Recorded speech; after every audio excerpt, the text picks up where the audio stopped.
So yun, magandang umaga sa inyo lahat at nandito ulit tayo sa Skygo Marketing Corporation. Siyempre, babalikan natin itong kanilang 250cc na bagong-bago ng Monarch. So yan po ay bagong brand ng motor dito sa Pilipinas. At eto mga tol, hindi na natin patatagalin dahil bibigyan natin sa inyo yung kanyang specs at yung kanyang presyo. Let's go!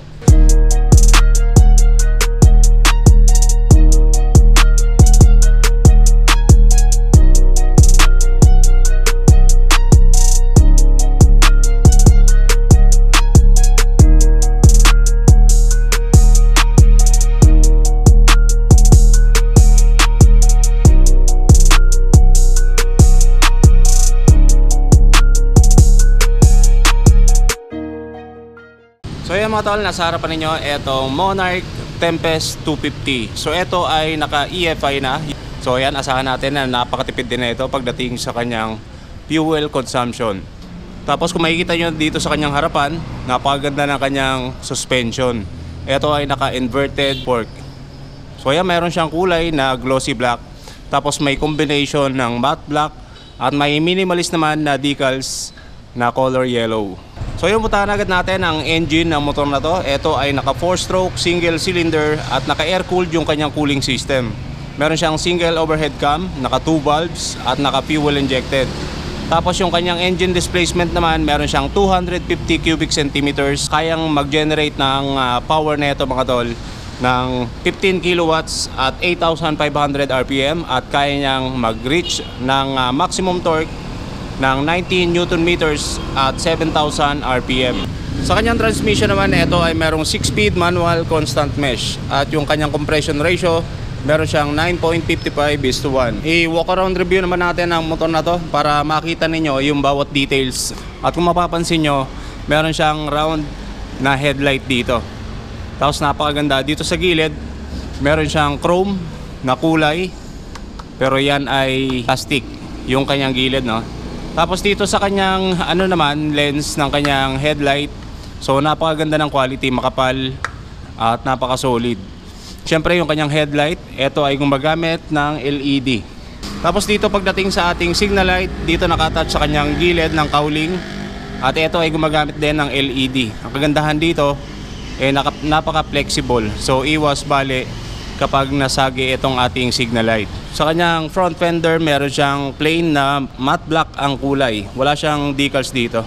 Tapos ang kagandahan dito sa kanyang suspension, syempre naka-inverted fork. Pagdating naman sa ating braking system, so ayan, napaka-solid din ng braking system na ito dahil naka-disc brake yung kanyang harapan at maging yung ating likuran. So wala nga lang siyang ABS, pero goods na yan at napaka-reliable na rin na ito. Netong ating disc brake. At ito yung kanyang gulong, meron siyang U1C at meron siyang sukat na 100 by 80 by 17 inch. So yung kanyang gulong mga tol dito sa ating Tempest 250 naka-tube type siya. So meron siyang interior sa kanyang loob. Mas maganda sana kung ginawa siyang tubeless, no? Para mas ayos na ayos. And pwede naman yan ipa-tubeless, so depende na yun sa inyo kung i-upgrade niyo. Mapapansin natin, napakaliit lang ng kanyang instrument panel. So ito may pagka-classic type yung forma na itong si Tempest. Siyempre, combination ng modern design ang motor na to. So ito ay naka-fully digital sa kanyang instrument panel at meron siyang round na design, no? Napakaganda rin ang kanyang color combination. Meron siyang silver metallic dito at may color black.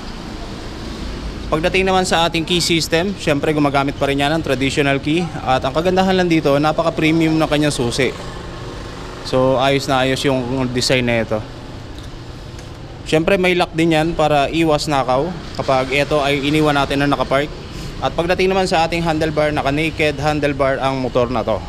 Sa kanyang position, medyo aggressive yung riding position ng motor na to dahil yung kanyang handlebar medyo nakababa.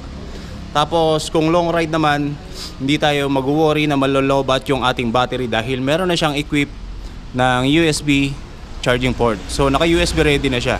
Ayos na ayos ang motor na to. Napaka quality din ng kanya mga switches, no. So ito meron siyang high beam and low beam, yung ating left and right turn signal switches, yung ating busina. Pagdating naman dito sa kabila, meron siyang hazard light. So yan ang kagandahan dito sa Tempest 250. Meron siyang hazard light. Tapos dito yung kanyang gitna, meron siyang on and off ng ating headlight.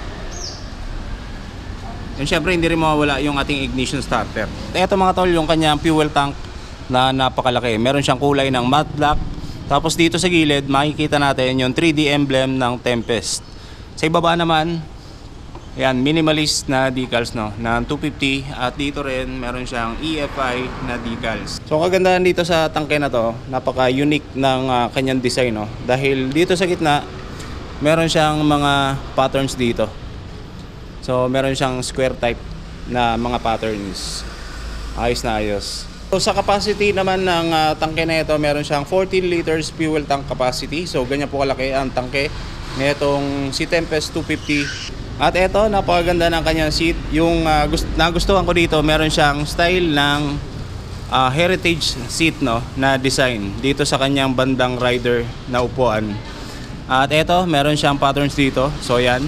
At yung kanyang stitches, meron siyang color red.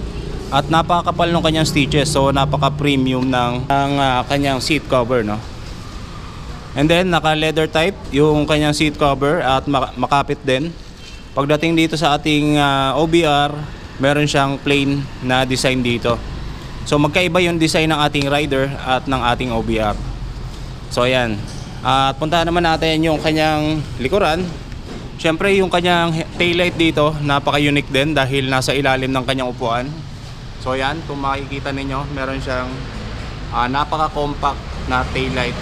At eto, naka-fully LED rin siya. So napakatipid din pagdating sa kanyang battery consumption. At eto naman yung kanyang rear fender. At dito naka-attach yung ating signal light na gumagamit din ng LED. At hindi lang yan mga tol, meron din siyang plate light na dito. So para mas visible yung ating plate number, lalong-lalo na sa gabi. Siyempre with added visibility yung ating reflector. Ito ay naka monoshock. So yan ang ating napaka-solid din na monoshock. So napakaganda ng kanyang spring, makapal. At pagdating dito sa ating braking system, meron siyang single pot piston caliper. At ito ay naka-disc brake din sa kanyang likuran, no? So wala siyang ABS pero ayos na ayos to. Napakalakas pa rin ng braking power na ito. Sa kanyang gulong naman, meron siyang Yuansing na brand. At ito ay merong sukat na 130 by 70 by 17 inch. At ito ay tube type. So ito mga tol, ang nagustuhan ko dito, yung kanyang exhaust, no? Papunta sa kanyang, ito yung kanyang tube dito, papunta dito sa ating muffler. So naka ano siya, parang aluminum yung materials na ginamit dito, or stainless, kung di ako nagkakamali. So napakaganda na ito at siguradong hindi kakalawangin agad or hindi kakalawangin yung ating exhaust. Kung mapapansin nyo mga tol, naka rear set yung kanyang design, no? So napakaganda at hindi mo na kailangang bilhan ng mga upgrade na aftermarket. So ayos na ayos to. Design pala na ito ay naka cafe racer yung kanyang design na itong Monarch Tempest 250. Pupunta natin yung kanyang overall dimension. Meron siyang 1986 mm by 822 mm by 1049 mm. Sa kanyang wheelbase, pagitan po yan ng gulong sa harapan papunta sa kanyang likuran, meron siyang haba na 1370 mm. At sa kanyang ground clearance naman, pagitan po yan ng ilalim ng makina papunta sa sahig, meron siyang taas na 179 mm. At sa kanyang dry weight, so hindi included, not included yung ating gasolina at yung oil. So yan po ay dry weight na kanyang kabuang timbang. So ito ay bumibigat ng 143 kilos. At sa kanyang height naman, meron siyang taas na 800 mm.